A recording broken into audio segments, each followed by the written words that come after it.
Warning: if you're faint of heart or easily offended, this show is not for you. Hey guys, Nick here. I wanted to take a second, ask you for a favor. Look, if you love this show, if you love the content, you like these interviews, hit the subscribe button. We have way more people watching than we do subbing. And it's really important to this show. It's important to the longevity of this show. If you hit that like button, let's outdo YouTube. Let's tell YouTube that you love this show. So sub this show. Take a second. If you're watching an episode, please hit the like button. It really helps out, and then we'll keep putting this out for you. All right? I appreciate it, and thank you.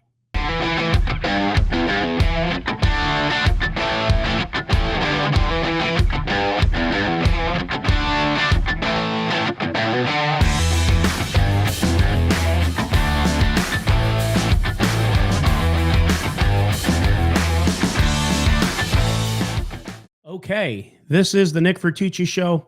I am Nick Vertucci, and today's show is going to be on something that's been a buzz in the poker industry. It is about someone that I believe was in our community. I know he did play poker. His name is Rob Mercer. Now, a lot of you out there already know bits and pieces of this story.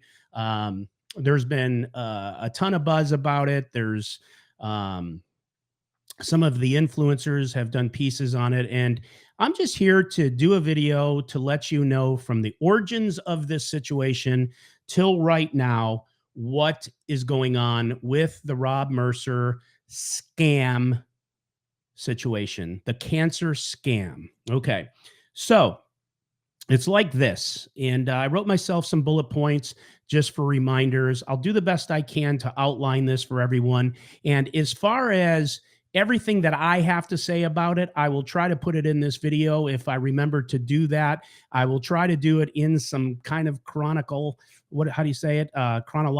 order, and we'll go from there. So June 20th at 2:30 p.m., I get a message from a gentleman that I met in Twitter Spaces. He goes by Snoop Doug. By the way, this cat's a good dude. I consider him a friend now. And he texted me, and let me read the text to you. I'm actually going to pull it up. I have it here. June 20th, 2:34 p.m., Mr. Snoop Doug texts me and says, "Amazing what you're doing for the Cody dude, Nick. Just saw. We started a GoFundMe for Rob Mercer, trying to fulfill his lifelong dream of playing in the main event. He's a guy that's terminally ill who lives 10 minutes from me. A particular person has vetted his medical info, and the story is 100% true. Would be amazing if you could get him on Hustler at some point in the future, Nick. Sure, you're slammed with requests, but if that ever becomes a possibility, please hit me up." I reply, "We'll see what I can do, man." He says, "Thank you, bro." And so that's a Tuesday, I believe.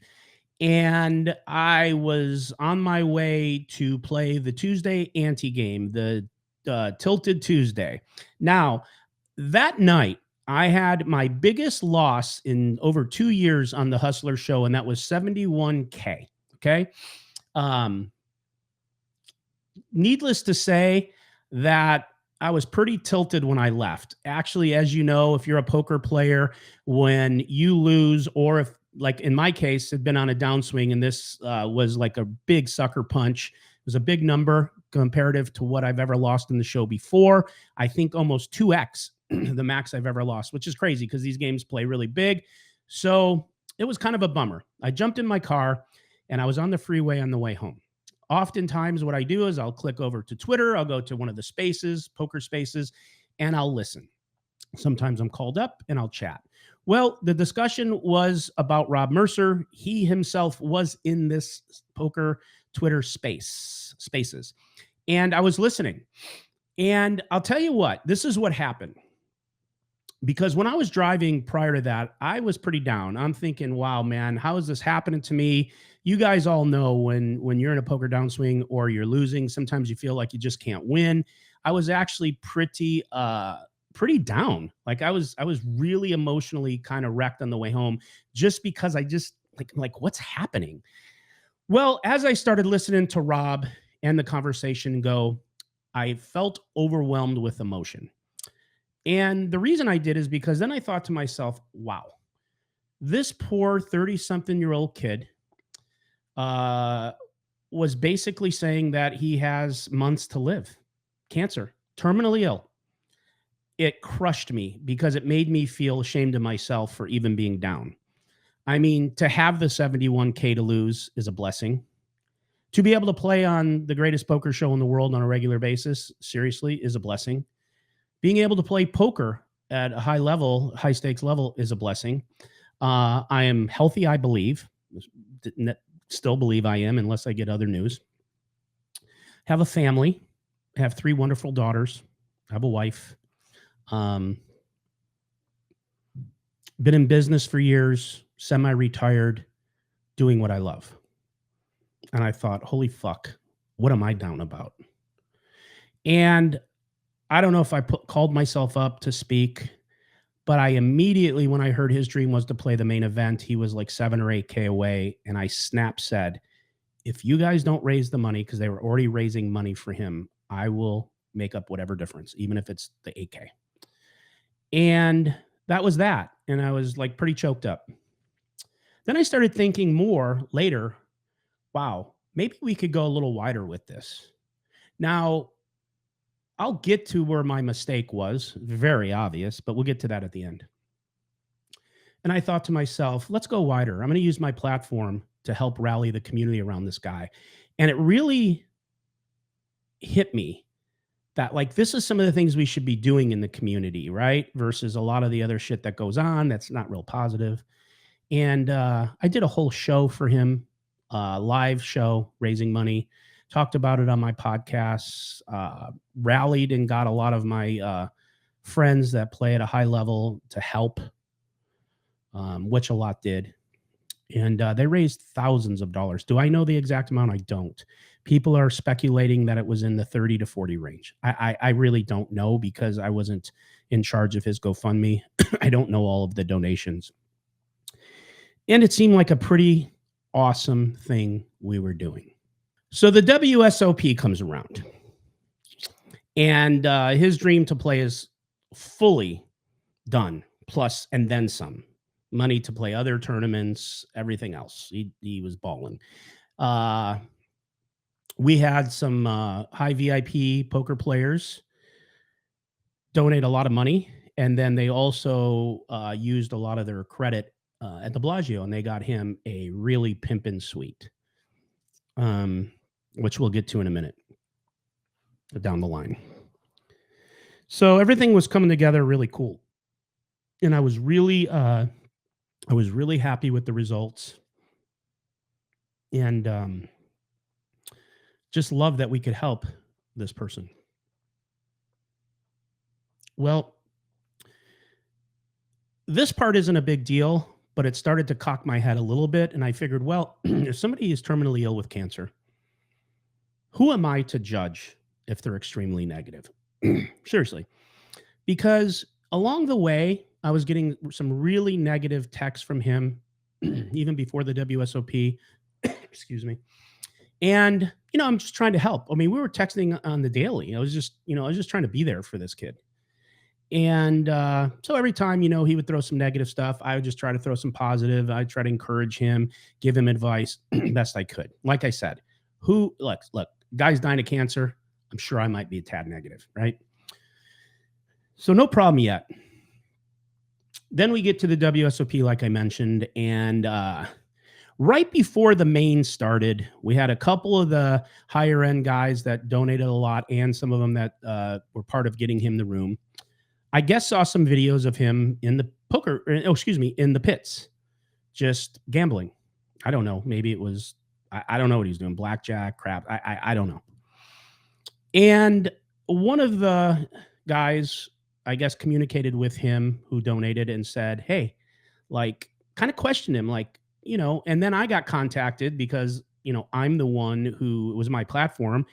And that particular person was like, hey, we got some concerns because, like, this kid's out there kind of degenning it up. Like, he's for sure going to play the main, right? That's what we invested in. I think they bought pieces of him. Matter of fact, I heard that he like oversold it. So it was like a double con. I don't know the numbers on that. I'm not going to speak on it. It's just what I heard.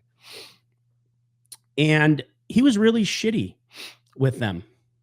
Instead of saying, "Oh shit, no, I'm good. No, of course I'm buying in. Thank you. Sorry that it looks that way." Whatever, right? He was kind of a dick. And then he started blowing me up about how pissed off he was about being questioned. One of the quotes was, "Nobody fucking owns me." And that's when I immediately thought, I'd still had no, I was not down the road yet of thinking that this cat didn't have cancer. I'm just thinking, oh, maybe he's just like really not a good person or so fucked up over this, but I wasn't sure yet. But it really soured me. But what I did was I humored him.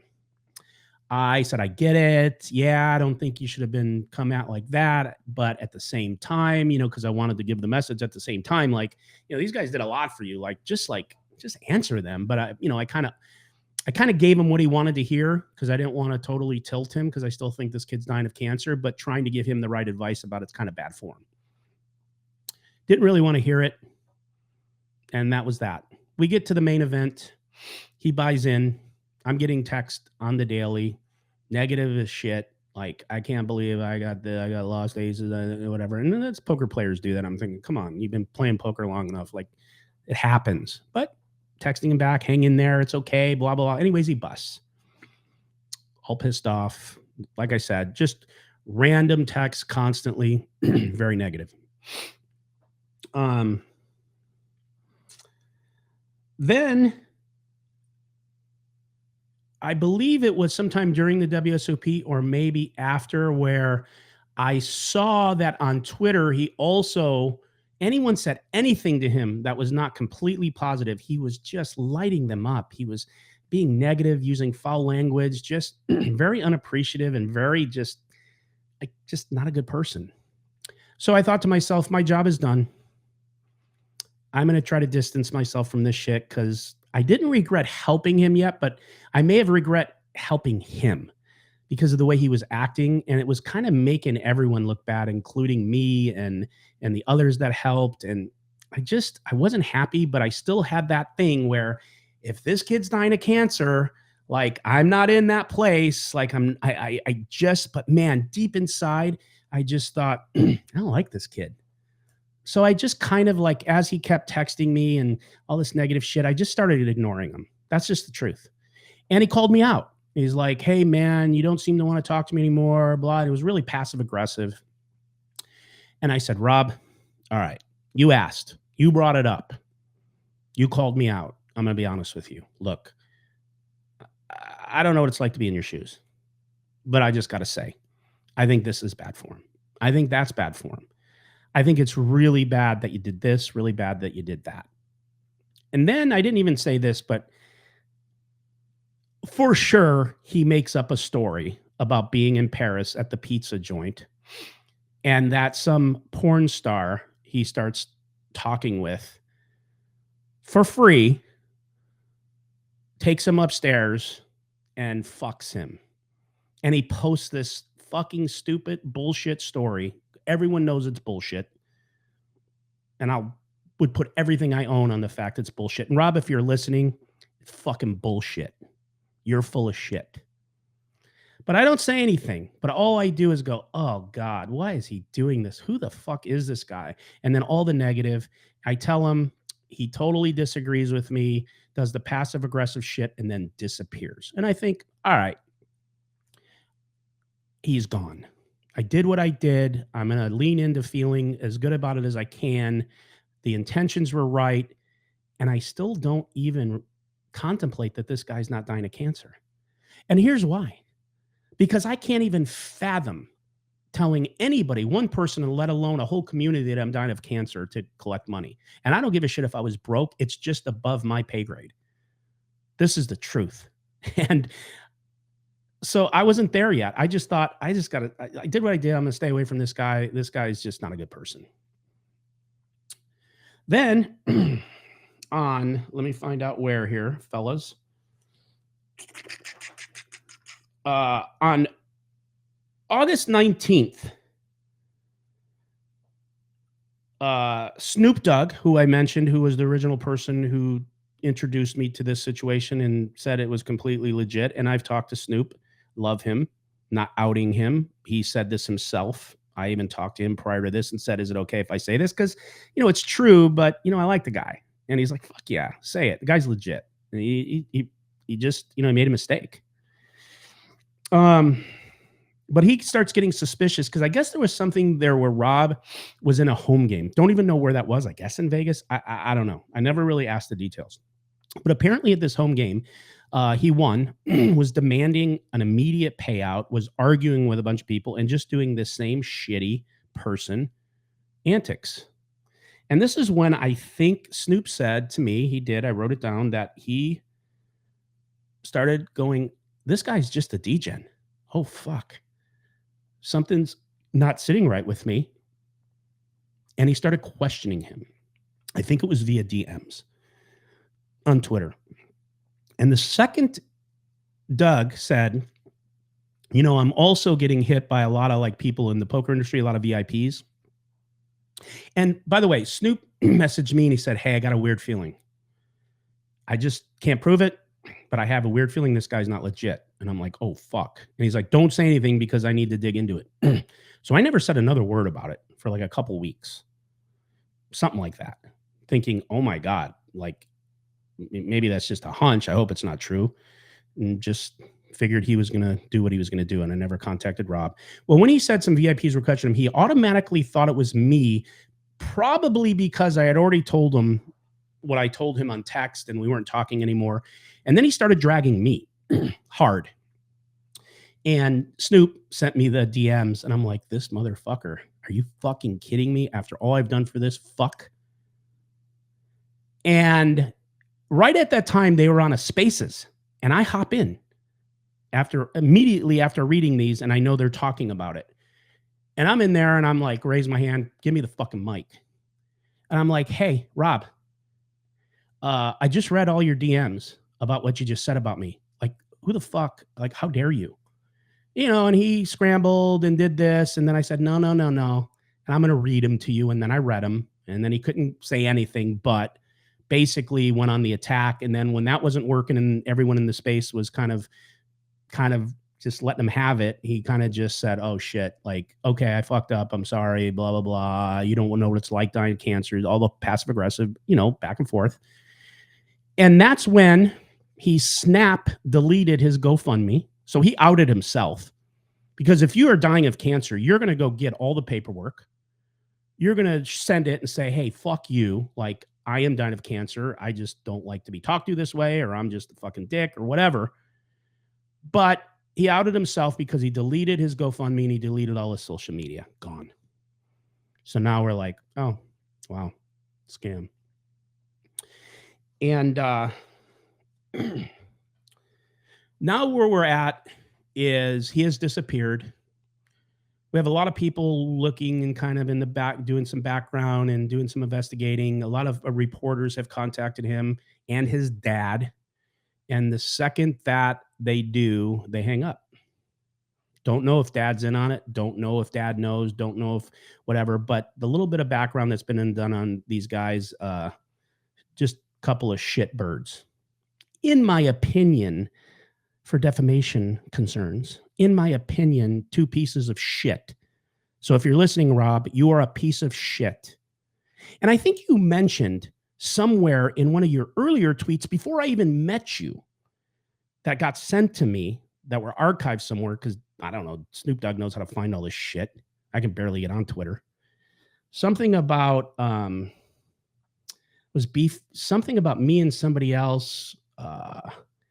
And I don't know, I can't remember, but something to do with, yeah, I'd love to fight Nick or something stupid like that. Like, this is months before. I didn't even know about it. So, Rob, if you want to bring your fat ass, toothless face anywhere where I am, it's booked. Booked. Okay? Because someone like you who has done what you did deserves nothing. You got nothing coming. Now, I'm going to put a disclaimer out. If by chance you're just the worst person on the planet and still that 1% chance you have something that's terminal, I apologize in advance. And if you don't make it, I will come on and do another show and apologize in advance. But not because you're still not a shitty person, because you are, but because you didn't scam, you just were a piece of shit. But I'm going to go with the fact that you are not terminally ill from what I know now. Okay.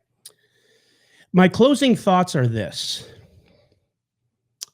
It's unfortunate. It's sad.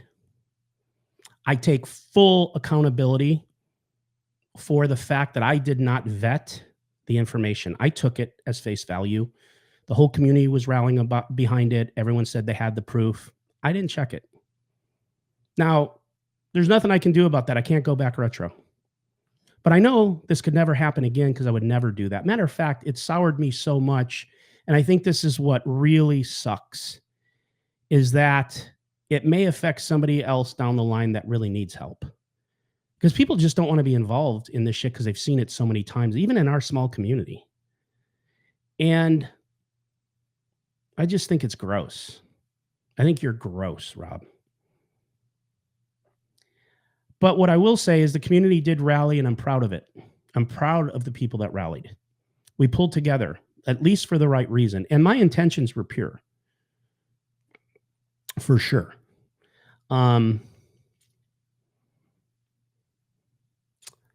But, you know, kind of is what it is. And do I regret doing it? Yes. Do I regret what my intentions were? No, I don't. I just wish. And now here's the fucked up part. He's still a human being. And you need to care about every person on the planet, regardless of what a big piece of cheese they could be. So it's a weird dichotomy of, I hope he doesn't have cancer just as a human, but I hope you get hit by a truck. How about that?